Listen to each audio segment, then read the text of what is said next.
ये 1/3 है, ये क्या भाई, ये 3/1 है। तो रिजल्ट कितना आएगा, 1/1 का आएगा यार। रिजल्ट कितने का आएगा, 1/1 का। यानी कि अगर मैं इसका जीरो मैट्रिक्स बनाना भी चाहूँ तो एक ही एलिमेंट आना है इसमें। सेकंड केस की बात करते हैं, यदि ए विषम समित हो जाए तब क्या होगा भाई। मैं कहूँगा यदि ए एक केवल और केवल इकलौता शून्य आव्यूह ऐसा आव्यूह होता है जो समित भी होता है विषम समित भी होता है, किसी को माइनस से फर्क नहीं पड़ता। हेलो वेलकम, क्या हाल चाल। तो देखो यार, आज का जो लेक्चर रहेगा इसमें हम देखेंगे आपका जो चैप्टर नंबर 3 है यानी कि आव्यूह, इसकी विविध प्रश्नावली का सलूशन। जितने भी क्वेश्चन है यहाँ पर सब के सब मैं आपको कराने वाला हूँ बिल्कुल सिंपल तरीके से, कोई भी टेंशन वाली बात नहीं है। सारे आसान आसान से क्वेश्चन हैं और PDF आपको टेलीग्राम पे मिल जाएगा, ठीक है। चलिए शुरुआत करते हैं क्वेश्चन नंबर 1 से। और जब मैं ये प्रश्नावली करा रहा हूँ या फिर आप ये देख रहे हो तो मैं ये मान के चल रहा हूँ कि आपने इससे पहले के लेक्चर्स देखे हुए हैं, आपको बेसिक कॉन्सेप्ट्स पता है ना। जब भी आप किसी भी चैप्टर की विविध प्रश्नावली करो, मिसलेनियस एक्सरसाइज करो, तो उससे पहले आपने बाकी की प्रश्नावली करी हुई हो, कॉन्सेप्ट समझे हुए हो, तब आपको ये चीज़ समझ में आती है, ठीक है। तो यहाँ पर क्या कह रहा है कि यदि ए और बी सममित आव्यूह हैं तो सिद्ध कीजिए कि AB माइनस BA एक विषम सममित आव्यूह है, ठीक है। तो यहाँ पे अगर मैं बात करूँ कि भाई क्या दिया गया है, ठीक है। अगर मैं बात करूँ कि यहाँ पे गिवन क्या है या फिर दिया क्या है, ठीक है। तो हमें दिया क्या है, दिया है, देखो दिया है कि A और B दोनों ही सममित आव्यूह हैं। A और B के सममित आव्यूह का मतलब क्या है कि भाई A का जो परिवर्त होगा है ना वो बराबर होगा A के ही, और जो B का परिवर्त होगा वो बराबर होगा B के ही, है ना। क्यों, क्योंकि यहाँ पे हमें बताया गया है A व B सममित आव्यूह है, ठीक है। ये हमें बताया गया था इसलिए हमने ऐसा लिखा, ठीक है। अब जो हमें सिद्ध करना है, अगर मैं उसकी बात करूं तो सिद्ध क्या करना है, सिद्ध करना है कि AB माइनस BA एक विषम सममित आव्यूह है ना। विषम सममित क्या होता है कि मान लो अगर कोई आव्यूह X है, X विषम सममित कब होगा, जब X का परिवर्त निकाला जाए और वो -X के बराबर आ जाए, ठीक है। तो कहने का क्या मतलब है, कहने का मतलब है कि अगर मुझे AB माइनस BA को विषम सममित दिखाना है तो मुझे दिखाना पड़ेगा इसका परिवर्त बराबर है माइनस ऑफ इसी के, यानी कि माइनस AB माइनस BA, है ना। ये मुझे दिखाना है, कहने का मतलब है। कैसे, देखो यार, A कोई आव्यूह है, B कोई आव्यूह, A गुणा B करके कोई आव्यूह आया होगा, B गुणा A करके भी कोई आव्यूह आएगा। दो आव्यूहों को आप घटा रहे हो तो फिर से कोई आव्यूह आया होगा, उसी आव्यूह को हम इतना लंबा चौड़ा नाम दे रहे हैं AB माइनस BA। ये जो आव्यूह है, अगर आप इसको थोड़ी देर के लिए X समझो तो ये X का परिवर्त है बराबर माइनस ऑफ, इसको क्या समझ लिया हमने, X, यानी कि मुझे ये चीज़ दिखानी है। अब ये मैं कैसे दिखा सकता हूँ वो देख लो यार, है ना। ये मैं कैसे दिखा सकता हूँ, देखो यहाँ पे हम क्या बोलेंगे, एक मिनट रुक जाओ, ये तार थोड़ा फंस गया है, ठीक है। अब देखो मैं क्या बोलूँगा कि यार चलो ठीक है, मुझे क्या करना है, मुझे ना AB माइनस BA का जो परिवर्त है ना, इसको बराबर लेके आना माइनस ऑफ इसकी, ठीक है। तो वो कैसे करूँगा, देखो यार एक बात मुझे बताओ, AB माइनस BA का परिवर्त किसके बराबर हो जाएगा, ये हो जाएगा AB के परिवर्त माइनस BA के परिवर्त। यहाँ तक बात समझ आ गई। अब आपने एक प्रॉपर्टी पढ़ी हुई है भाई साहब, आपने एक प्रॉपर्टी पढ़ी हुई है कि AB का अगर परिवर्त निकालना है इस पूरे का, है ना, तो आप क्या करते हो, इसको उलट दो, यानी B पहले लिखो उसका परिवर्त निकाल दो, A बाद में लिखो उसका परिवर्त निकालो। ये प्रॉपर्टी आपने पढ़ी हुई है, ये चीज़ इसके बराबर, ठीक है, माइनस। ऐसे अगर इसका निकालना है तो A का परिवर्त पहले और B का परिवर्त बाद में आ जाएगा साहब, ठीक है। अब अगर मैं ठीक है, अब इसके बाद देखो यार, अब आपको पता है कि B का परिवर्त B के बराबर है, A का परिवर्त A के बराबर है, माइनस, फिर से यहाँ से हो जाएगा AB, है ना। यहाँ पे आप लिख सकते हो कि हमें, क्योंकि गिवन था, है ना, समझाने के मैं लिख भी दे रहा हूँ कि A का परिवर्त A के बराबर है एंड B का परिवर्त B के बराबर, क्योंकि A और B सममित थे यार, इसलिए ऐसा किया, ठीक है। अब यहाँ से अगर हम माइनस कॉमन ले लूँ, तो AB प्लस का आ जाएगा माइनस BA चला जाएगा, है ना। अब आप देखो यहाँ पे इधर क्या चल रहा है, AB माइनस BA का परिवर्त जो आ गया अपने ही नेगेटिव के बराबर। तो मतलब क्या है, इसका मतलब है ना, इस पूरे को X समझो, X का परिवर्त बराबर माइनस X आ गया। इसका मतलब जो भी X होगा वो विषम सममित होगा। अब X की जगह ये चीज़ है यार, इसका मतलब क्या हुआ कि AB माइनस BA विषम सममित आव्यूह है। बात समझ में आ रही है, ये क्या है, विषम सममित विषम सममित अवयव, ये विषम सममित अवयव। क्लियर हो रही है बात? ये था यार पहला क्वेश्चन, बहुत ही आसान सा क्वेश्चन था। इसके लिए बस आपको ये पता होना चाहिए था सममित अवयव क्या होते हैं, विषम सममित अवयव क्या होते हैं। ठीक है, चलिए अगला क्या है, कह रहा है सिद्ध कीजिए कि अवयव है ना बी परिवर्त ए बी सममित अथवा विषम सममित है यदि ए सममित अथवा विषम सममित है। चलिए देख लेते हैं। यहाँ पर देखो सबसे पहली बात, हमें ये जो है बी परिवर्त गुणा में ए गुणा में बी है ना, इसको दिखाना है कि ए पे डिपेंड करता है। ए अगर सममित है तो ये भी सममित, अगर ए विषम सममित है तो ये पूरा विषम सममित है। ठीक है, उसके लिए हम क्या करेंगे, हम इसका परिवर्त अगर निकालें, हम इसका परिवर्त अगर निकालें तो देखते हैं क्या आता है। ठीक है भाई, परिवर्त निकाल रहे हो तो एक काम करो यार, है ना, परिवर्त में आपने देखो अभी क्या पढ़ा था कि अगर x इंटू वाई का परिवर्त निकाला जाए, ठीक है, तो ये क्या हो जाता है, ये y पहले आएगा इसका परिवर्त, x बाद में आएगा इसका परिवर्त, ऐसे ही आएगा। ठीक है, और आपने एक और चीज़ पढ़ी हुई है कि अगर a गुणा b गुणा c है तो चाहे पहले आप a गुणा b करो या आप b गुणा c करो, ये बराबर होता है। ये प्रॉपर्टी मैंने आपको पढ़ा रखी है। तो यहाँ पे आप क्या कर दो ना, यहाँ पे आप पहले, है ना, यहाँ पे आप पहले ऐसे करो, देखो ध्यान से देखना कि भैया जो ये b है ना, b परावर्त, इसको ऐसे रहने दो, ए बी जो है ना इसको एक साथ मान लो, इसको मैं पहले गुणा करूँगा, है ना, क्योंकि मैं ऐसा कर सकता हूँ, जैसे a गुणा b गुणा c होता तो मैं चाहे ए बी को पहले करता चाहे बी सी को पहले करता, वैसे मान लो मैं इसको पहले कर रहा हूँ, है ना, आपकी इच्छा है, आप इन दोनों को भी कर सकते हो। अब इससे क्या होगा, अब इसको आप एक एंटिटी मान के चलो, इसको आप कोई एक समुच्चय मान के चलो थोड़ी देर के लिए। मान लो यहाँ पे बी है तो यहाँ पर पूरे को सी मान के चलो, है ना। अगर यहाँ पे बी सी होता तो आप किसका पूरे का परिवर्त होता, आप किसका परिवर्त पहले निकालते, जो बाद में लिखा है, बाद में क्या लिखा है ए बी, यानी कि ए बी का परिवर्त ऐसे पहले निकालते और फिर बाद में इसका निकालते, यानी कि बी परिवर्त का परिवर्त। बात समझ में आ रही है? अब फिर से यहाँ पे आ जाओ यार, अब फिर से ये दो चीज़ें हैं, अब इनका पूरे का परिवर्त है तो आप क्या करोगे, आप बाद वाले का परिवर्त पहले निकालोगे और पहले वाले का बाद में निकालोगे। और बी परिवर्त का परिवर्त तो बी ही होता है, बी परिवर्त का परिवर्त बी होता है। आप लिख सकते हो कि भाई देखो बी परिवर्त का परिवर्त तो बी ही होता है। बात समझ में आ गई यहाँ तक? अब जरा यहाँ पे रुक जाओ, है ना, यहाँ पे रुक जाओ। आपको क्या दिखाना है कि भाई इसका परिवर्त या तो इसी के बराबर आ जाए, इसके नेगेटिव के बराबर है। क्या सब कुछ सेम है? नहीं, है ना। बाहर का परिवर्त छोड़ो, अंदर देखो, बी परिवर्त है, बी परिवर्त है, ठीक है ना। लास्ट में बी है, लास्ट में बी है, ठीक है। दिक्कत कहाँ आ रही है? यहाँ पे, यहाँ ए है तो यहाँ पे ए का परिवर्त आ रहा है। अब यहाँ गड़बड़ी आ रही है ना। तो अब मैं क्या बोलूँगा, मैं कहूँगा कि यार क्वेश्चन में कहा था कि ये सममित या विषम सममित होगा, डिपेंड करता है ए क्या है ना। तो मैंने कहा चलो ठीक है, केस ए या केस फर्स्ट, है ना। केस फर्स्ट में मैंने क्या माना, मैंने कहा यदि ए सममित है, मान लेते हैं एक बार, यदि ए सममित है भाई, सममित है, इसका मतलब क्या कि भैया ये चीज़ होगी, ए परिवर्त ए के बराबर है तो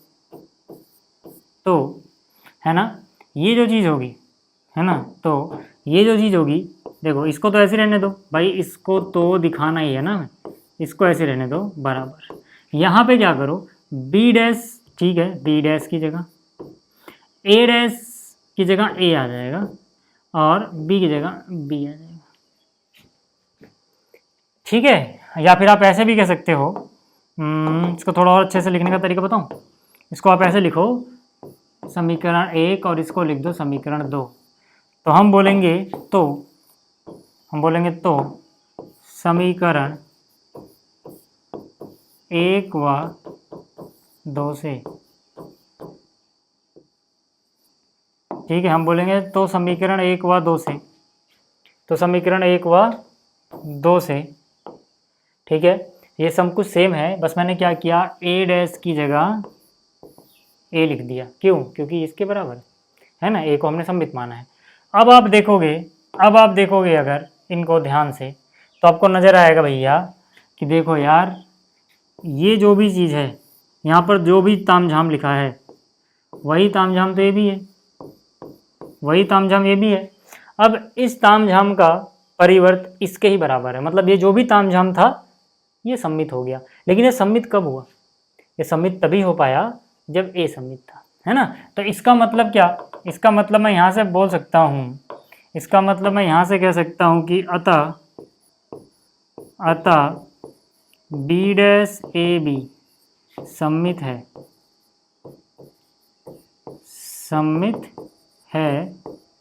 जब ए सम्मित है। बात समझ में आई?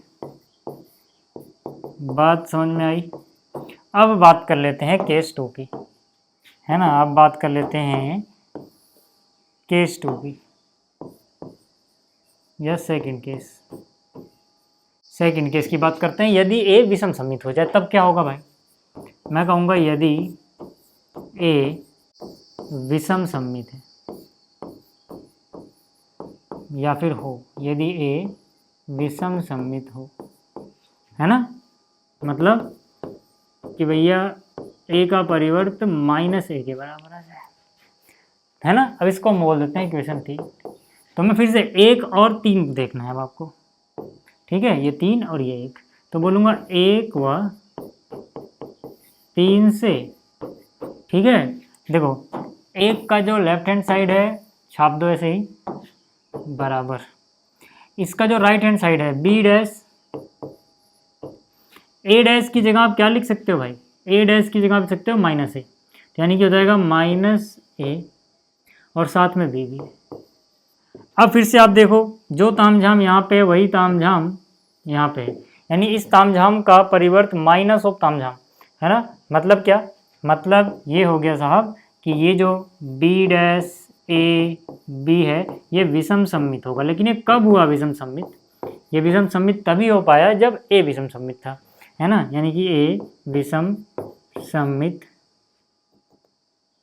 ठीक है, विषम सम्मित है जब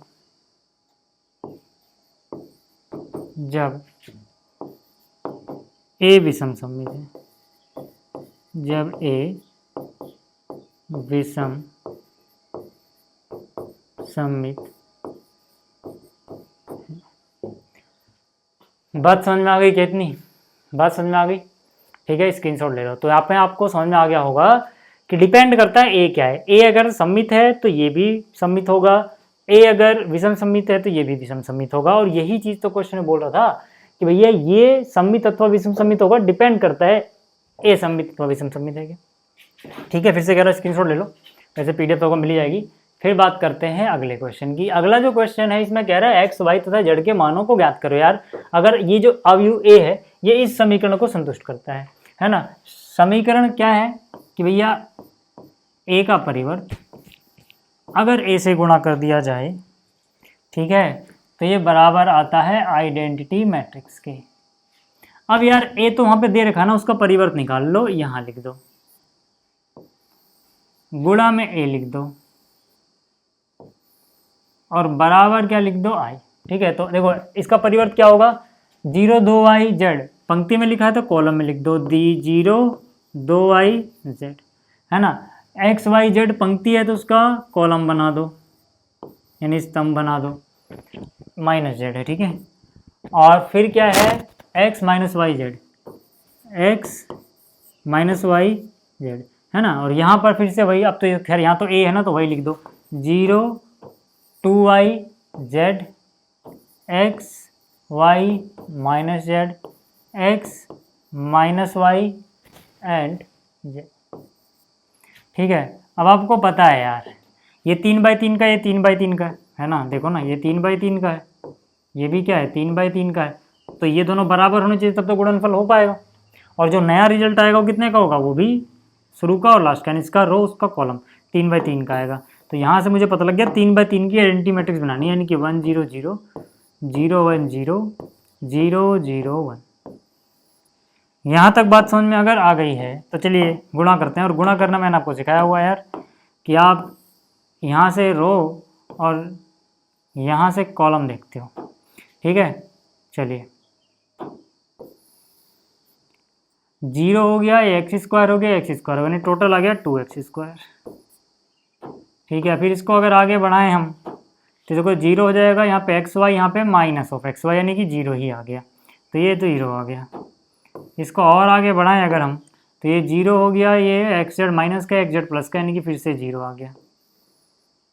ठीक है, अब इसको सेकंड रो बना दोगे, इसको पैसे पहला कॉलम, तो हो जाएगा जीरो, ये हो जाएगा एक्स वाई, हो जाएगा माइनस एक्स वाई, यानी कि जीरो हो गया। इसको और आगे अगर अपन बढ़ाएं तो हो जाएगा 4y² plus Y square, 5y² plus Y square, 6y²। तो यहाँ से आगे 6y²। इसको और आगे अगर अपन बढ़ाएं तो हो जाएगा 2yz माइनस वाई जेड, यानी कि जीरो ही आ गया।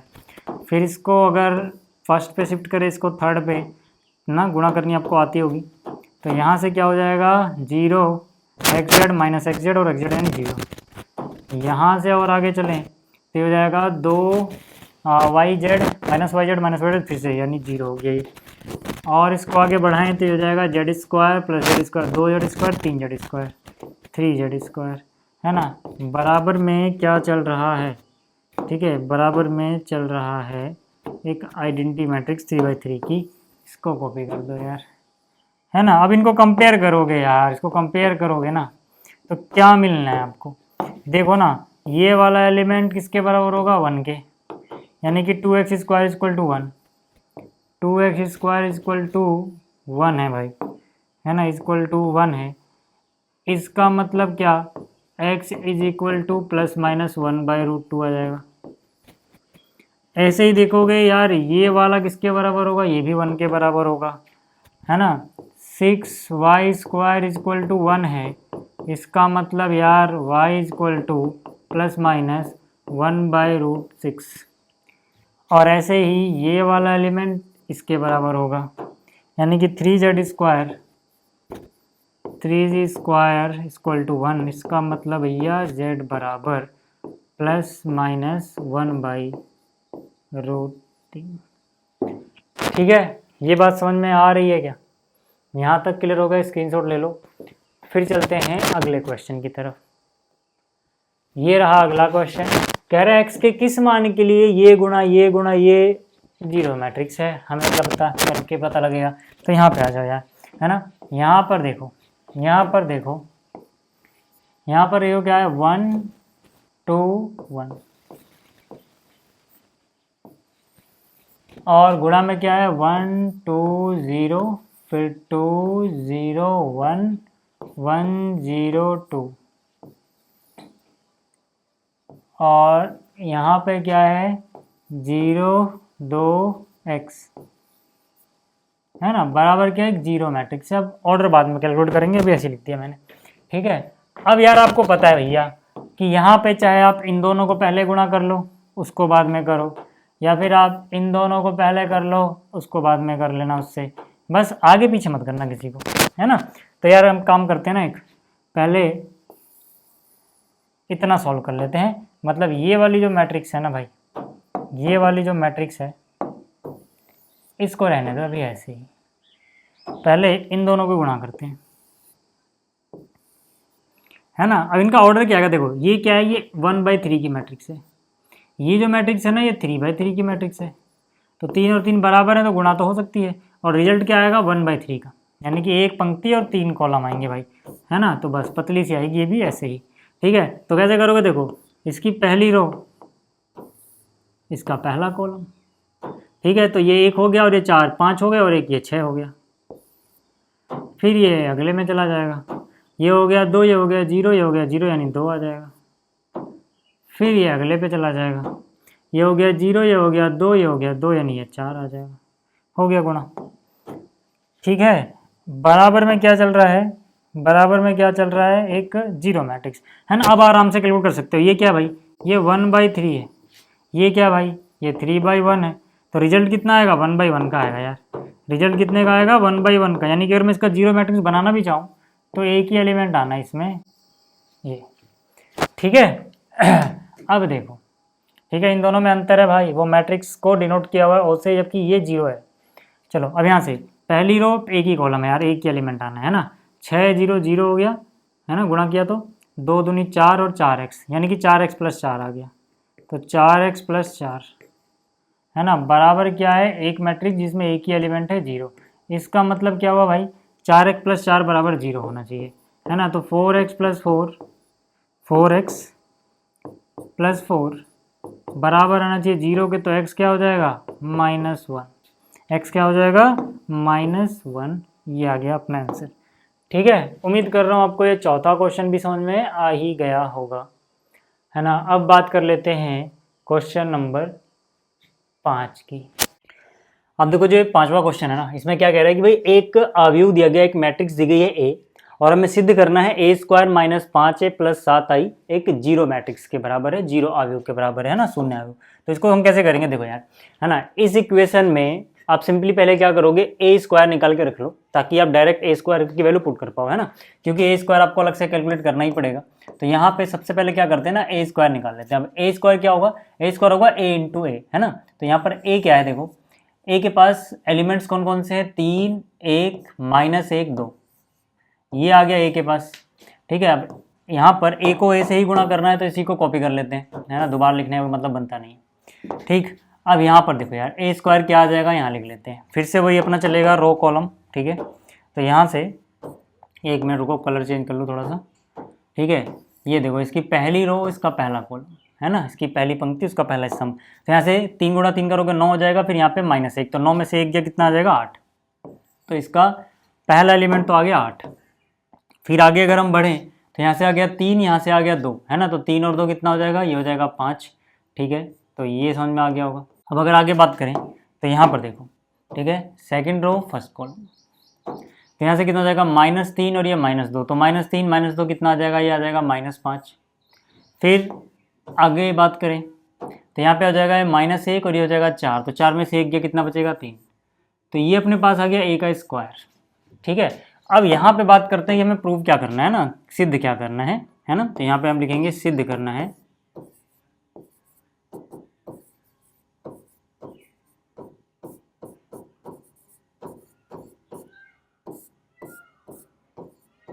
ठीक है, सिद्ध क्या करना है, a का स्क्वायर -5 टाइम्स a, है ना, 5 गुना a का, प्लस में 7i बराबर क्या होना चाहिए, बराबर होना चाहिए एक जीरो मैट्रिक्स के, है ना। तो यहाँ पे हम क्या करते हैं, LHS से शुरुआत कर लेते हैं।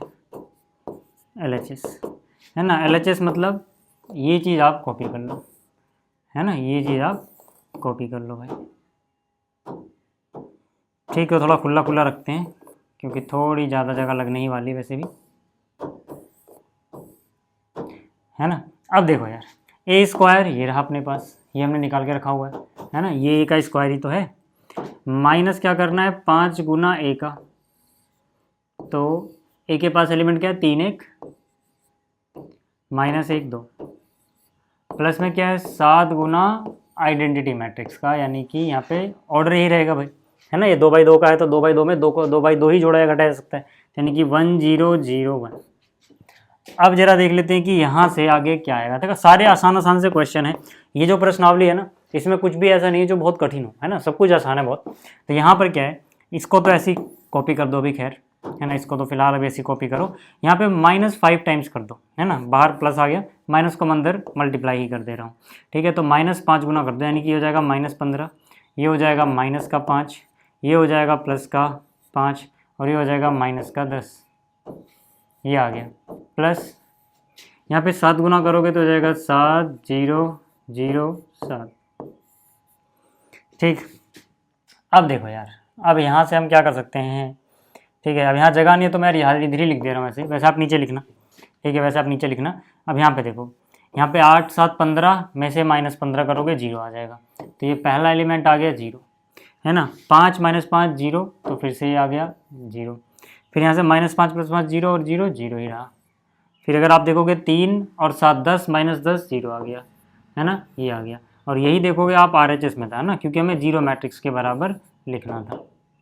ठीक है, तो ये वाला जो क्वेश्चन है, क्वेश्चन नंबर 5, इसका अगर आपको स्क्रीनशॉट चाहिए तो ले लो, बाकी टेलीग्राम पे तो PDF मिल जाएगी। ठीक है, तो ये था क्वेश्चन नंबर 5। क्वेश्चन नंबर 5 आसान सा था, समझ में आ गया होगा। अब बात कर लेते हैं अगले क्वेश्चन की। अगला क्वेश्चन देखो बहुत आसान है, इसमें कह रहा है कि भाई देखो ये वाली मैट्रिक्स है, यानी कि अवयव, और ये दूसरा और ये तीसरा, इन तीनों का जो प्रोडक्ट निकाला गया, गुणनफल निकाला गया, वो जीरो मैट्रिक्स है अगर, तो यहाँ पे x का मान बता दो। देखो कहीं ना कहीं पे आपको x नजर आ जाएगा, है ना, कहीं ना कहीं पे आपको x नजर आ रहा होगा, जैसे कि यहाँ पे दिख रहा होगा, यहाँ पे दिख रहा होगा ना, इसी x की वैल्यू फाइंड आउट करने को बोला गया अपने से। तो अपन क्या करेंगे यहाँ पे, है ना, इसके सोल्यूशन में यहाँ पर देखो पहले क्वेश्चन उतार लेते हैं। यहाँ पर क्या इक्वेशन जो भी दी गई है, यहाँ पे x है, यहाँ है -5 और यहाँ है -1। इसको एक दूसरे आव्यूह से गुणा करना है जो 3/3 का है, जिसके एलिमेंट है 102, फिर 021, फिर 203। उसके बाद है ना, ये तीसरा आव्यूह जो है इसके पास 3 एलिमेंट हैं, ये रहा और ये रहा, ठीक है। अब ये जीरो मैट्रिक्स है, तो मैं यहाँ पे अभी, है ना, इसको ओके फॉर्म में लिख रहा हूँ। क्यों? क्योंकि यहाँ पे फिर मुझे कैलकुलेट करना पड़ेगा कितने बाई कितने की आएगी। हालांकि वो कैलकुलेट किया जा सकता है ना, बट अब इसको ऐसे चलने दो यार, जब 2 को कर लेंगे फिर तीसरे पे आराम से हो जाएगा वो, है ना। अब क्योंकि हमें पता है भैया कि मैं चाहूँ तो पहले इन दोनों को गुणा करूँ और फिर उसको करूँ, या फिर पहले इन दोनों कर लूँ, जो रिजल्ट आएगा फिर इसका उससे करें। बस ऑर्डर चेंज नहीं करना है, आगे पीछे नहीं करना है किसी को, है ना। तो मैं क्या कर रहा हूँ भाई, मैं पहले इतने को मल्टीप्लाई करता हूँ, ठीक है, और ये जो चीज़ है इसको एज इट इज़ कॉपी कर दे रहा हूँ, ठीक है। अब ज़रा देखना यहाँ पे क्या आने वाला है, ठीक। यहाँ पर ये तो रो है, फर्स्ट रो फर्स्ट कॉलम, इस तरह से मल्टीप्लाई होगा, फर्स्ट रो फर्स्ट कॉलम। तो यहाँ से कितना हो जाएगा, देखो ये हो जाएगा x, ये हो गया 0, ये हो गया -2, यानी कि यहाँ पे जो एलिमेंट आएगा वो आ जाएगा x - 2। फिर हम क्या करेंगे भैया, सेकेंड रो की बात आ जाएगी। तो यहाँ से हो जाएगा ये 0, ये हो गया -10 और ये हो गया 0, तो यानी कि यहाँ पे आ जाएगा -10। फिर अगर हम आगे चलेंगे, 1 मिनट इसको मैं चेक कर लूँ एक बार, कितना था, x 0 हो गया और -10 और ये 0, ठीक है। अब अगर हम आगे चलें तो कितना, 2x -5 और -3, है ना, यहाँ से आ गया 2x, यहाँ से आ गया -5, यहाँ से आ गया -3। तो -5 और -3 देखो कितना होगा, -8 और यहाँ पे 2x, यानी 2x - 8 आ गया भाई, है ना। ये कितना आ गया, 2x - 8। इसके बाद, ठीक है, इसके बाद क्या, सब कुछ तो हो ही गया, खैर, है ना। इसके बाद क्या भैया, सब कुछ तो हो ही गया, है ना, और कुछ नहीं आएगा इसमें, ये आ गया, ठीक है ना। आप ऐसे भी चेक कर लो यार, इसमें 1 पंक्ति और 3 स्तंभ थे, यहाँ पे आप देखोगे तो 3 पंक्ति और 3 स्तंभ थे, तो ये तो बराबर हैं, तब तो मल्टीप्लाई हो सकता था। और ऑर्डर क्या आएगा, 1/3 का, यानी कि 1 पंक्ति और 3 कॉलम 3 स्तंभ, ठीक है। तो मतलब ठीक है सब कुछ। अब आगे बात करते हैं कि जो इन दोनों का रिजल्ट यानी किया है, इसको इससे गुणा करें, है ना। बराबर में क्या चल रहा है, जीरो मैट्रिक्स, है ना। आप चाहो तो अब समझ सकते हो कि भैया देखो ये क्या है, 1 पंक्ति और 3 स्तंभ, ये क्या चीज़ है, 3 पंक्तियाँ और 1 स्तंभ, है ना। तो ऑर्डर जो बनेगा वो 1/1 का बनेगा, मतलब ये तो बताता है कि प्रोडक्ट हो सकता है। ये क्या बताता है, कितने बाय कितने का ऑर्डर बनेगा, 1/1 का, यानी कि एक ही एलिमेंट आएगा। तो कहने का मतलब क्या है कि अब आपको देखो इधर पता है कि ये जो जीरो मैट्रिक्स है ना, इसमें एक ही एलिमेंट होगा, ठीक है, 0। आप ऐसे आओ तो लिख दो। अब जरा इनको मल्टीप्लाई कर लो, है ना, इनको मल्टीप्लाई करके देखो, है ना। x - 2 × x करोगे तो यहाँ से कितना आ गया, x × x कितना आ गया, x², कितना आ गया, x² -2 × x यानी -2x। फिर कितना, ये इसको इससे करोगे तो -10 गुणा में 4 कितना आ गया, -40। फिर इसको इससे करोगे 2x -8 को एक बार गुणा करोगे 1 से, तो यार कोई फ़र्क नहीं पड़ना, यही रहना है। ये आ गया एक एलिमेंट, 1/1 की मैट्रिक्स बनेगी, जो कि बराबर होनी चाहिए सरकार 0 के, ठीक है। किसके बराबर होनी चाहिए, ठीक है, जो कि बराबर है 0 मैट्रिक्स के, ठीक। इसको ऊपर कर लेते हैं। अब यार देखो, है ना, यहाँ पर क्या चीज़ बच रही है, x² तो ठीक है, चलो यहाँ -2x + 2x कट गया, -40 -8 यानी -48 इधर आ गया, और यार उधर बचा हुआ है एक ही एलिमेंट वाली मैट्रिक्स यानी कि 0। अब अगर कंपेयर करें तो इसके पास एक ही एलिमेंट, उसके पास एक ही एलिमेंट है ना, a11 b11 के बराबर हो जाएगा। यानी अगर कंपैरिजन किया जाए तो हमें साफ साफ नज़र आ जाएगा कि x² - 48 should be equal to 0, ये 0 के बराबर होना चाहिए। अगर ये 0 के बराबर है भैया, तो सीधी सीधी बात आपको ये पता लगती है कि x² 48 के बराबर होना चाहिए, और है ना x जो होना चाहिए वो प्लस माइनस √48, √48 16 3 48, 16 का हो जाएगा 4√3, है ना। जिसको नहीं समझ में आ रहा है इसको समझ लेना ऐसे कि यार 16 × 3 होता है ना 48, 16 × 3 48, 16 का वर्गमूल निकालोगे 4 आ जाएगा, 3 अंदर रह जाएगा जब वर्गमूल निकालने जाओगे इसका, तो ठीक है। बात समझ में आ गई, बात यहाँ तक समझ में आ गई क्या। तो x की ये 2 वैल्यूज आएंगी, प्लस का 4√3 या फिर माइनस का 4√3। ठीक है, यहाँ तक चीज़ें अगर क्लियर हैं, स्क्रीनशॉट लेना चाहो तो ले सकते हो। ठीक है, बाकी देखो ये क्वेश्चन में क्या है ना कि आपको बस मैट्रिक्स का मल्टीप्लिकेशन कैसे किया जाए, यानी कि आव्यूह का गुणनफल हम कैसे निकालते हैं, बस इतना पता होना चाहिए आपको और ये क्वेश्चंस हो जाएंगे। ठीक है, यहाँ तक बात अगर क्लियर हो गई है तो अगला क्वेश्चन देखते हैं। ये वर्ड प्रॉब्लम है ना, इसमें कुछ ऐसा खतरनाक नहीं है, दिखने में लंबा चौड़ा दिख रहा है बस ये। ठीक है, मेरे ख्याल से इसके 2 पार्ट थे, मैंने दूसरा नहीं उतारा है क्या, दूसरा पार्ट नहीं उतारा, एक बार दूसरा पार्ट उतार लेता हूँ फिर आगे बात करते हैं। ठीक है, 1 मिनट रुक जाओ बस। अब जरा देखना, पहले क्वेश्चन को समझ लो। क्वेश्चन में क्या कह रहा है कि भाई एक निर्माता है जो 3 प्रकार की वस्तुएं, एक वस्तु का नाम x मान लो, दूसरी का y मान लो, तीसरी का z मान लो, है ना, ये 3 तरह की वस्तुओं का उत्पादन करता है, जिनका वह 2 बाजारों में, ठीक है, 2 बाजारों में विक्रय करता है। मतलब जो 3 चीजें हैं, है ना, 3 चीजों का प्रोडक्शन किया जा रहा है और बेचा जो जा रहा है वो 2 अलग अलग तरह के बाजार में बेचा जा रहा है। अब वस्तुओं की जो वार्षिक बिक्री है वो हमें नीचे दी गई है। ठीक है, आप अगर ऐसे देखो कि यहाँ पर जो डेटा दिया गया ना, ये बाजार 1 और बाजार 2 का है, और ये जो उत्पादन था, है ना, ये जो क्या है कि कितनी कितनी चीजें बनाई गई हैं हमें। ठीक है, ये जो था ना, ये x के लिए है, पहली वस्तु x है, दूसरी वस्तु यहाँ पे y, इसके लिए डेटा ये है, और तीसरी वैल्यू z ये है ना। मतलब अगर आप कॉलम वाइज देखोगे, स्तंभ वाइज देखोगे तो आपको नजर आएगा कि x कितना बनाया गया प्रोडक्शन, मतलब x का, ठीक है, बाजार 1 के लिए कितना किया गया, बाजार 2 के लिए कितना किया, ये है ना, वस्तुओं की वार्षिक बिक्री है ना। इसको अगर आप सिंपली समझो तो ऐसे मान लो, किसी एक को पकड़ लो, आपको समझ आ जाएगा। मान लो आपने 10,000 को देखा, तो यहाँ पर क्या बता रहा है कि 10,000 क्या है, वस्तु x, कहाँ पे बिक्री हुई इसकी, बाजार 1 में, है ना। दोनों को देखोगे, इस तरफ भी देखोगे, इस तरफ भी देखोगे, तो यहाँ से आपको समझ आएगा कि ये x वस्तु है जो कि बाजार 1 में बेची गई है। जैसे अगर मान लो मैं इसको उठा लेता हूँ, है ना, इसको, तो यहाँ पर जो 20,000 है इसको उठाया, तो यहाँ पर ये क्या चीज़ बता रहा है, ये है वस्तु y जो कि कहाँ पे बेची गई थी, बाजार 2 में बेची गई थी, है ना। तो इस तरह से आंकड़े दिए गए हैं आपको। अब इस पे, है ना, इस पे कुछ क्वेश्चंस पूछे गए आपसे, वो आपको बताना है। ठीक है, x y z में लिखे रहने देता हूँ ताकि आपको चीज़ें समझ में आती रहे। यहाँ पे x है, यहाँ पे y है, यहाँ पे z है। ठीक, अब जरा देखो यहाँ पे क्या कह रहा है कि यदि x y तथा z की प्रत्येक इकाई का विक्रय मूल्य इतना इतना इतने रुपए है तथा तो प्रत्येक बाजार में कुल आय, ठीक है ना, हमें बताना है। और ये हमें ऐसे मल्टीप्लाई नहीं करना है, हमें मैट्रिक्स का यूज करके, यानी आव्यूह का यूज करके ही गुणनफल निकालना है। ठीक है, वैसे करे तो यार ये दूसरी तीसरी क्लास का सवाल है ना, छोटे छोटे बच्चे कर लेंगे, बट यहाँ पे आपको मैट्रिक्स से करना है। तो यहाँ पर पार्ट ए कर लेते हैं पहले, फिर आगे बात करेंगे। एक बात मुझे बताओ यार, अगर आपसे पूछा गया है कि भैया आप रिवेन्यू निकाल दो, यानी कि कुल आय, जो कुल कमाई हुई ना वो निकाल दो, तो आप कैसे करोगे? आप सिंपली ना इतना लंबा चौड़ा सोचो मत। मान लो कि अगर कोई पार्ले जी का पैकेट बेचता है और उसको 4 रुपये मिलते हैं, है ना, यानी कि प्रत्येक पार्ले जी के पैकेट का दाम मान लो 4 रुपये है, और वो, है ना, 12 पैकेट्स बेच देता है, तो आप 12 को 4 से ही तो गुणा करोगे, है ना, यानी कि कितने पैकेट बेचे गए, यानी बिक्री कितनी हुई, जैसे कि यहाँ पे बिक्री वाली मैट्रिक्स दी गई है, और प्रत्येक पैकेट का दाम कितना था, बस इतना ही तो करना है आपने। तो यहाँ पे आप क्या करोगे, यहाँ पे आप क्या करोगे, देखो इसको नए पेज पे लिखता हूँ मैं यहाँ पे लिखता हूँ कुल आय, है ना। फर्स्ट पार्ट में अगर लिखता हूँ मैं, भाई कुल आय की अगर बात की जाए अलग अलग बाजार के हिसाब से, है ना, कुल आय जो होगी, ठीक है, वो हम कैसे निकालेंगे। यहाँ पर देखो कुल आय मान लिया मैंने यहाँ पर x, कुल आय कितनी है, x है। तो मुझे एक बात बताओ कि जो ये मैट्रिक्स की फॉर्म में करना है, तो अगर ये x मैट्रिक्स लिखता हूँ मैं, x इसका एलिमेंट है, तो यहाँ पे मुझे चाहिए क्या, मुझे चाहिए कुछ इस तरह से। ध्यान से देखो, बहुत सारे बच्चे कंफ्यूज होते हैं कि जब डेटा को हम लिखें तो किसको कॉलम में लिखे, किसको रो में लिखे, मैट्रिक्स के मल्टीप्लिकेशन में। तो एक बात बताओ यार, ये कितनी चीज़ें बनाई गई, 10,000, है ना। अब ये x जो है वो 10,000 वस्तुएं हैं x, लेकिन हर एक का दाम कितना है, 2.5 रुपये।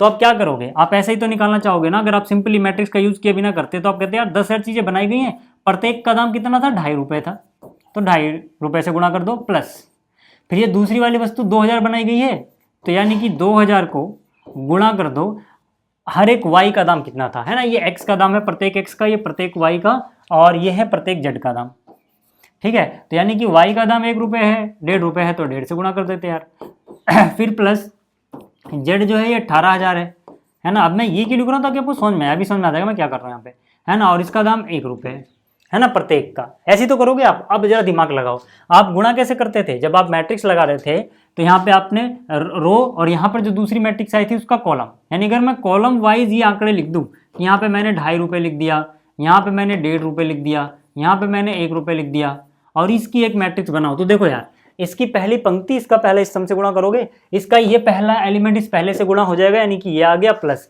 इसका दूसरा एलिमेंट इसके दूसरे से हो जाएगा प्लस, फिर इसका तीसरा एलिमेंट इसके तीसरे जाएगा, ऐसे फिर दूसरी पंक्ति।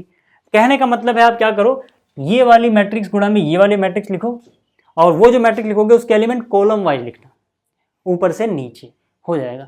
ठीक है, तो इसका मतलब अब आपको चीजें समझ में आ रही होंगी। यहाँ पे देखो 10,000 है, 2,000 है, 18,000 है, तो मैं यहाँ पे मैट्रिक्स लिखता हूँ। ठीक है, यहाँ पर क्या है, यहाँ पर है 10,000, ठीक है, यहाँ पर है 2,000 और यहाँ पर है 18,000। बात समझ में आ रही है? अच्छा, नीचे वाली मैट्रिक्स में क्या दिया गया है, 6,000, 20,000, 8,000। तो यहाँ पे आप लिख दो 6,000, यहाँ पे आप लिख दो 20,000, है ना, और यहाँ पे आप लिख दो 8,000।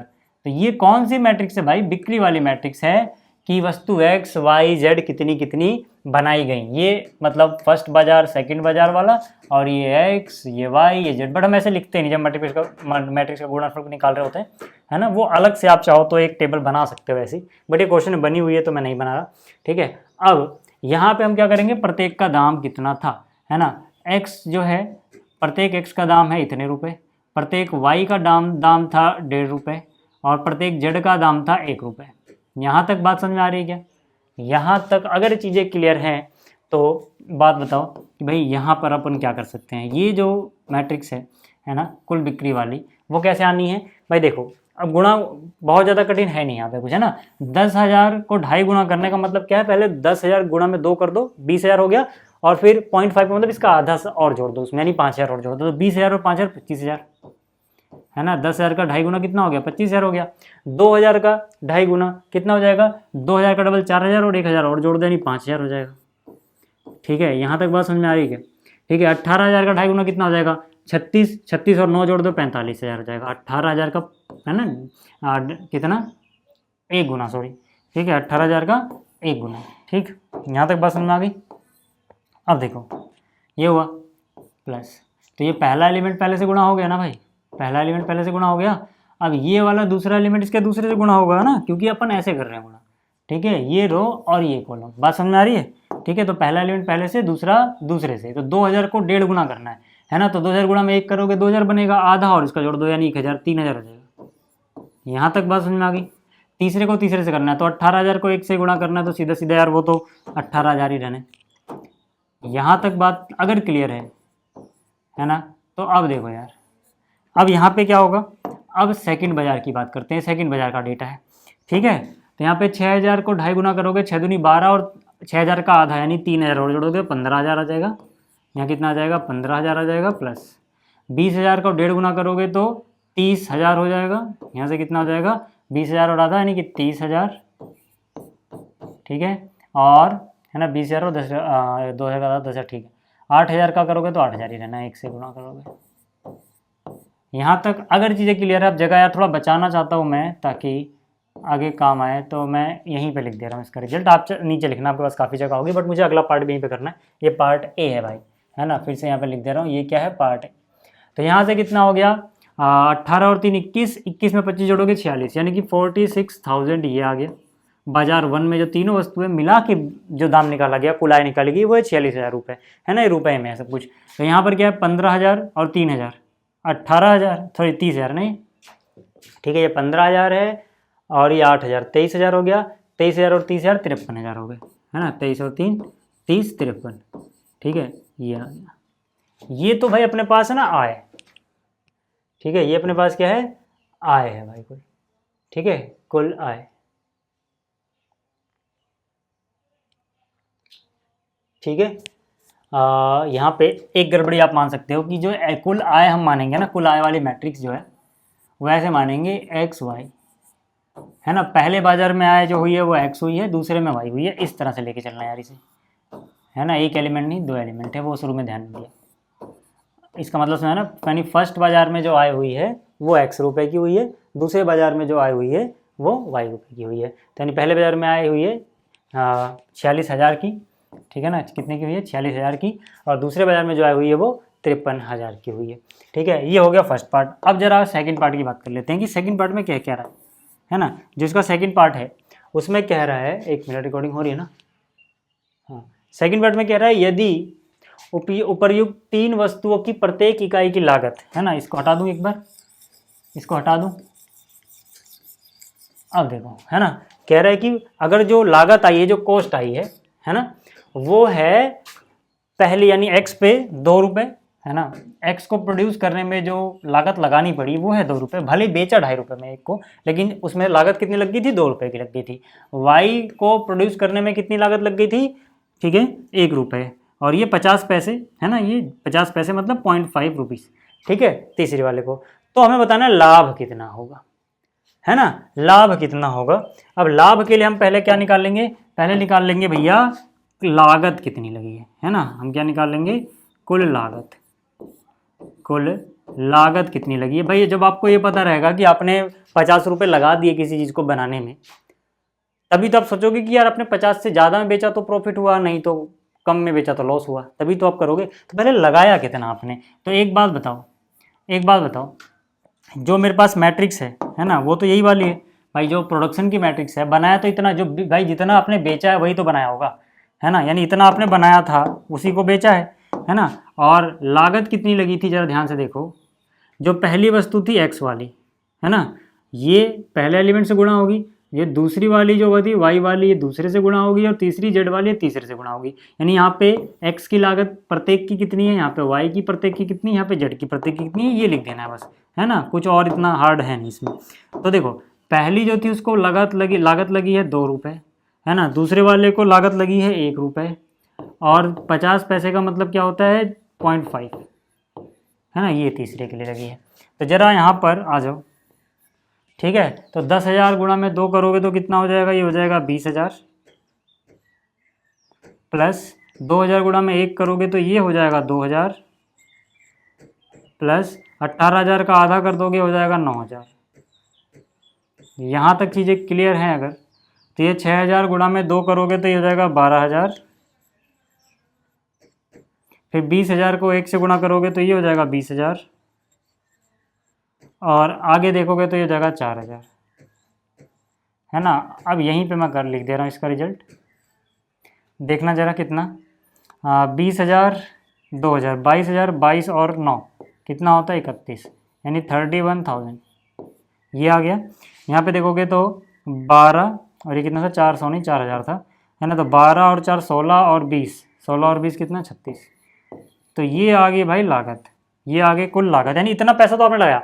बाजार 1 में जो आपने कुल बेचा, कुल कमाई इतनी हुई 46,000 की, लेकिन आपने 31,000 रुपये लगा ही दिए थे भाई, तो आपका फायदा कैसे निकलेगा भाई, 46,000 तो आपका खर्चा आ गया, सॉरी 31,000 तो आपका खर्चा आ गया था, 46,000 में आपने बेच दिया, तो प्रॉफिट कैसे निकालोगे, 46 में से 31 माइनस करके, यानी उस मैट्रिक्स में से ये मैट्रिक्स माइनस होगी, यहाँ से हमें सीधा सीधा पता लग जाता है ना। तो हमसे पूछा गया था कि भाई प्रॉफिट बताओ, हमसे क्या पूछा था, ग्रॉस प्रॉफिट बताओ, कुल लाभ बता दो, ठीक है। तो अपन बोलेंगे यार चलो ठीक है, ये तो आसान सी चीज़ है ना, कुल लाभ, है ना, हम क्या बोलेंगे यार, कुल लाभ तो निकाला जा सकता है आराम से, कुल लाभ बराबर, है ना, कुल लाभ कैसे निकालोगे, अरे यार यहाँ पर इतना आपने कमाई करी है माइनस इतना आपने लगाया ही था, ठीक है, तो जो बचेगा वही आपका प्रॉफिट है ना। 46 में से 31 गया तो 9 और 6 15, यानी कि 15,000 बाजार 1 से आपने प्रॉफिट कमाया होगा, ठीक है, और 53 माइनस 36 करोगे तो 6 4 10 और 14 हो गया, और 3 17, तो यहाँ से कितना हो जाएगा 17,000, ठीक है।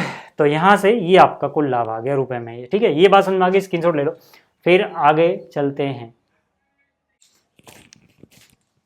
तो स्क्रीनशॉट आपने ले लिया होगा। अब देखो जो ये 8वां क्वेश्चन है इसके बाद वाला, ये भी काफ़ी आसान सा क्वेश्चन है, ठीक है। अब इसमें क्या है कि एक आव्यूह है x जो कि हमें ज्ञात करना है ना। ये जो आव्यूह है इसका एक दूसरे आव्यूह से गुणनफल निकाल के हमें बताया गया कि देखो इतना आता है, ठीक है, इतना आता है। तो पहली बात तो ये है कि आपको पता करना पड़ेगा कि भाई x कितने बाई कितने का है, ऑर्डर क्या है, क्यों, अभी समझा देता हूँ। देखो यहाँ पर x है ना, आव्यूह है, ये कोई नंबर नहीं है, ये मैं समझना कोई नंबर है इसको अंदर गुणा कर दोगे x गुणा 1, नहीं, ये खुद में एक आव्यूह है, ठीक है। तो ये एक आव्यूह दूसरे आव्यूह से गुणा हो रहा है, ठीक है, और कुछ ना कुछ रिजल्ट जो आ रहा है वो आपको बताया गया है, ठीक। अब यहाँ पे इसका ऑर्डर पता करना क्यों ज़रूरी है, एक बार मैं इसको उतार लूँ फिर समझाता हूँ आपको, ठीक है। यहाँ पर कितना है 2, और यहाँ पर कितना है 4, और यहाँ पर कितना है 6। अब ज़रा ध्यान से देखना, ठीक है। मैं यहाँ पे क्या बोलूँगा कि यार मान लेते ना कि x है क्या, मैंने कहा माना, ठीक है। जो अवयव x है वो क्या है। अब मुझे अगर ये मानना है तो मुझे पता होना चाहिए ना भाई कितने बाई कितने का है, तभी तो मैं कुछ मानूंगा। अब मैं वो क्यों करना चाहता हूँ, ध्यान से देखो। मैं क्या कहता हूँ कि अगर यहाँ पे अवयव x है ना, मान लो यहाँ ये कोई अवयव होता, ऐसी रफली कर रहा हूँ, अगर ये कोई अवयव होता, ठीक है, तो ये कितने बाई कितने का होता, ये अगर मुझे पता हो तो यहाँ पे मान सकता हूँ मैं आराम से कि क्या इसके एलिमेंट जो भी हैं उतना, जितने बाई जितने का उतने एलिमेंट मान लो उस हिसाब से। तो यहाँ पर देखो इसका ऑर्डर भले हमें नहीं पता, इसकी कोटि नहीं पता, लेकिन इसकी तो पता है ना, ये 2/3 है ना, ये कितना है 2/3। ऐसे ये भी देखोगे 2/3 है। अब इससे हमारा फ़ायदा क्या होगा, देखो अब ये कितने बाई कितने का मुझे नहीं पता भाई, है ना, जितने बाई जितने का भी है मुझे नहीं पता, लेकिन मुझे इतना पता है कि देखो ये वाली चीज़ इसके बराबर होगी तभी इन दोनों का गुणनफल किया सकता है। ये मैट्रिक्स गुणा तभी होगी जब ये इसके बराबर होगा, है ना। इसका कॉलम उसके रो के बराबर होना चाहिए, इसका स्तंभ उसकी पंक्तियों की। तो अगर वहाँ 2 है तो एक बात क्लियर हो गई कि ये 2 होगा। दूसरी बात, जो रिजल्ट आएगा वो 2/3 का होना चाहिए भाई, इन दोनों को गुणा किया गया, जो रिजल्ट आया वो 2/3 का आया। अब मुझे बताओ रिजल्ट कैसे पता लगता है, मैंने आपको क्या बताया था, ये पहला और इसका आखिरी, यानी कि इसकी रो इसकी कॉलम, तो ये समथिंग बाई 3, तो समथिंग बाई 3 क्या होना चाहिए 2/3। भाई देखो ना, जो रिजल्ट आएगा वो इतने बाई इतने का होगा, और हमें पता है रिजल्ट 2/3 का है, तो ऐसा तभी हो सकता है जब ये 2 हो। अगर आप देखोगे तो 2/3 बन गया, ये कितना है 2/3। बात क्लियर हो गई, यानी कि ये 2/3 की मैट्रिक्स होगी भाई, ठीक है। ये जो x है, सॉरी 2/2 की मैट्रिक्स होगी x, है ना। x क्या है 2/2 की, है ना, वो 2/3 का है, तो ये 2/3 का है, तो ये 2/2 का होगा।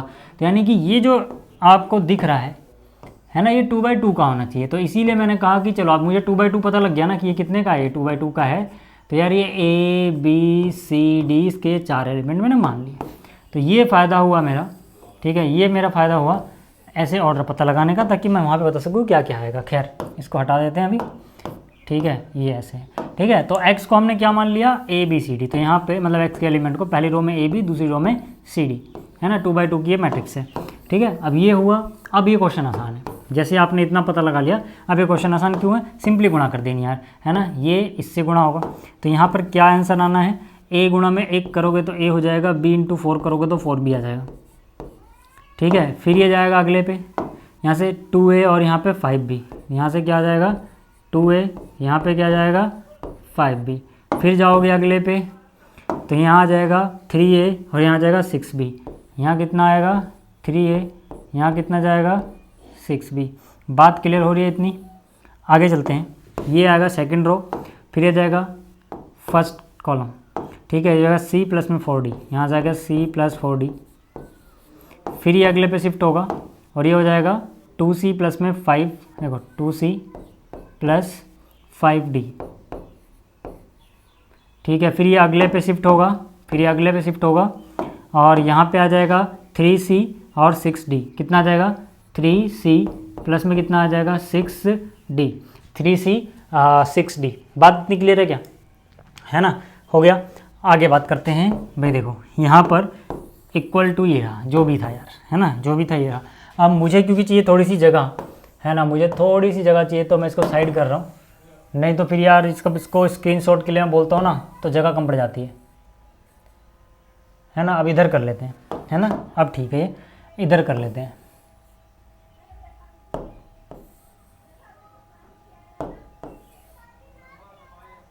ठीक है।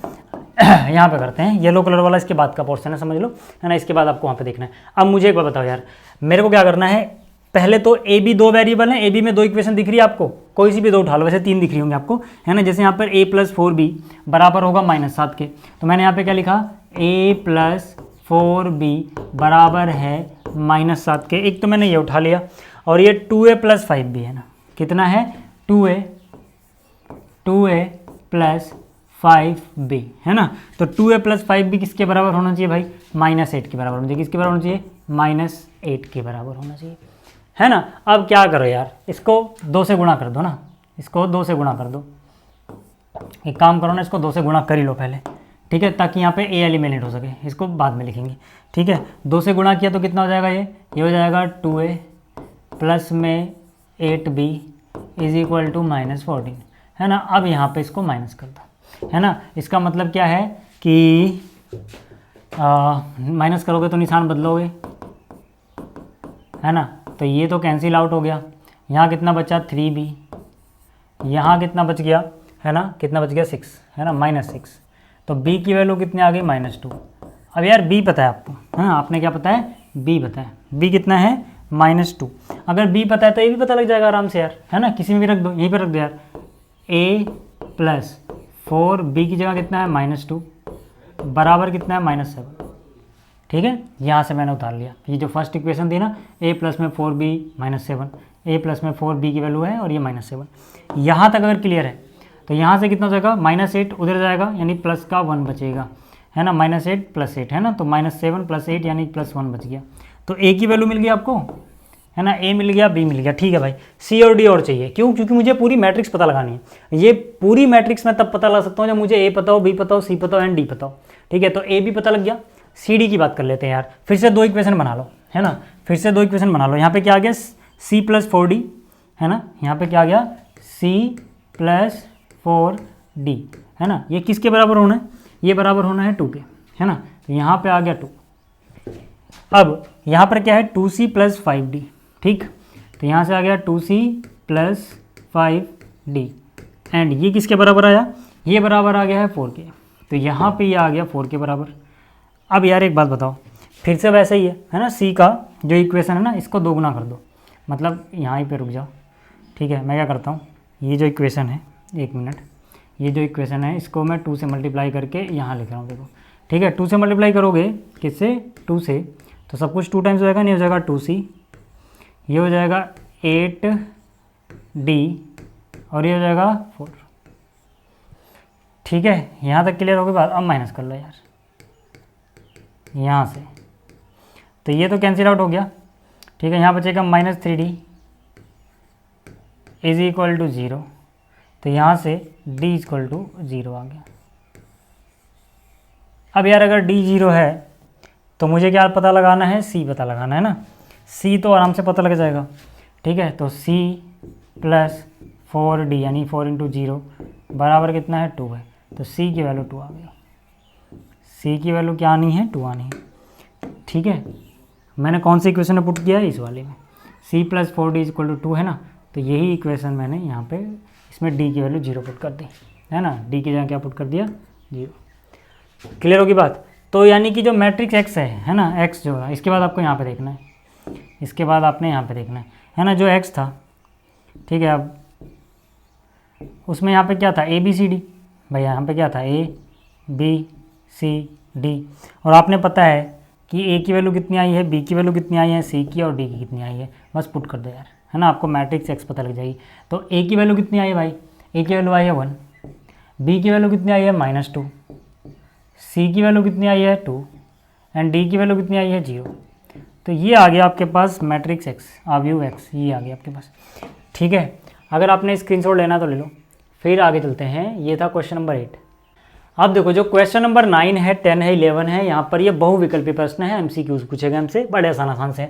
इसमें कह रहा अगर a इतना है तो a² i हो तो इनमें से कौन सा सही होगा। तो यार मुझे एक बात बता दो, पहले तो a² निकाल लोगे क्या, बिल्कुल, है ना। तो यहाँ पे क्या कह रहा है, a² = है आइडेंटिटी मैट्रिक्स के, है ना, a² मतलब a × a के पास क्या है, alpha beta gamma and again alpha minus में अल्फ़ा, मतलब ठीक है, ये है a। तो a² मतलब क्या, इसको इससे मल्टीप्लाई कर दोगे, है ना, तो अगर ये 2/2 के 2/2 के तो रिजल्ट भी 2/2 का ही आना है ना, तो यानी कि ये 1 0 0 1 ये बननी है, बहुत सीधी सी बात है ना। अब अगर हम आगे चले तो यहाँ से अल्फ़ा² और यहाँ से बीटा गामा, है ना, अल्फ़ा² बीटा गामा, यह जगह वहाँ से alpha beta minus alpha beta यानी 0 आना है, यहाँ से गामा² और ठीक है, यहाँ से ये वाला अल्फ़ा गामा ये 0 हो गया, यहाँ से चलोगे गामा बीटा और प्लस अल्फ़ा², यानी कि अल्फ़ा², है ना, यहाँ से देखो जब हम इसको इससे कर रहे होंगे तो यहाँ से अल्फ़ा बीटा गामा बीटा और अल्फ़ा² प्लस में, ठीक है, तो अल्फ़ा², ठीक है, अल्फ़ा, एक मिनट मुझे इसको मिटा दूँ, अल्फ़ा² प्लस गामा बीटा बराबर ही आ गया यार, है ना। इसके बाद वाला स्टेप इधर देखो। अब यार जो भी हमें ना रिजल्ट दिख रहे हैं वो कहीं ना कहीं से हमें दिख रहा है कि इसको इससे कंपेयर करके ही बनने वाला है ना, क्योंकि और तो यहाँ पे कुछ ऐसा दिख नहीं रहा, यहीं से बनेगा अल्फ़ा² प्लस बीटा गामा, है ना, अल्फ़ा² प्लस बीटा गामा बराबर होना चाहिए 1 के। बराबर किसके होना चाहिए? 1 के। अब देखना जरा कौन सा कोई रिजल्ट ऐसा डायरेक्ट दिया गया है, ठीक है। Alpha square plus beta gamma कहाँ पे है? यहाँ पे है। बस alpha square plus beta gamma है, लेकिन 1 इस तरफ नहीं, तो ये ऑप्शन तो कैंसिल हो गया, ये ऑप्शन कैंसिल हो गया, और कहीं नहीं। अगर मैं उस तरफ लेके जाऊँ, है ना, तब दोनों माइनस में आएंगे। एक बार देखते हैं, इधर अगर 0 बचेगा, उधर लेके जाऊँ तो 1 minus alpha square minus beta gamma, ऐसा कोई ऑप्शन है क्या? ऑप्शन सी है ना, सी सही है यार, ठीक है। आपको दिख गया होगा, सी सही है यहाँ पे, ठीक है ना, और कोई भी ऑप्शन मैच ही नहीं करेगा, ऑप्शन सी इज करेक्ट, ठीक है। तो आप लिख के क्या आओगे? आप लिख के आओगे ऑप्शन सी इज करेक्ट, है ना। आप क्या लिख के आओगे? ऑप्शन सी।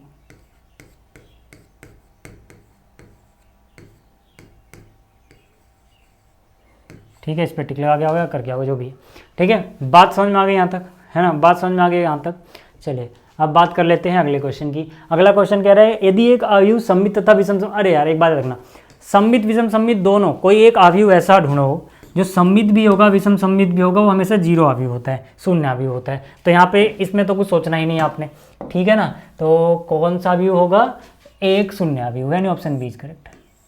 ज़्यादा सोचने की जरूरत ही नहीं है। एक केवल और केवल इकलौता 0 आयु ऐसा आयु होता है जो सममित भी होता है विषम सममित भी होता है, किसी को माइनस से फर्क नहीं पड़ता, ठीक है। आगे बात करते हैं। अगला कह रहा है कि यदि एक ए जो है एक वर्ग आयु है, इस प्रकार है कि ए स्क्वायर बराबर ए है, तो इसकी वैल्यू क्या होगी? एक बात मुझे बताओ यार, सबसे पहली बात तो ये दी गई है ना आपको कि ए स्क्वायर किसके बराबर है? ए के बराबर है, ठीक है। इसके अलावा एंड आपसे वैल्यू किसकी पूछी गई है?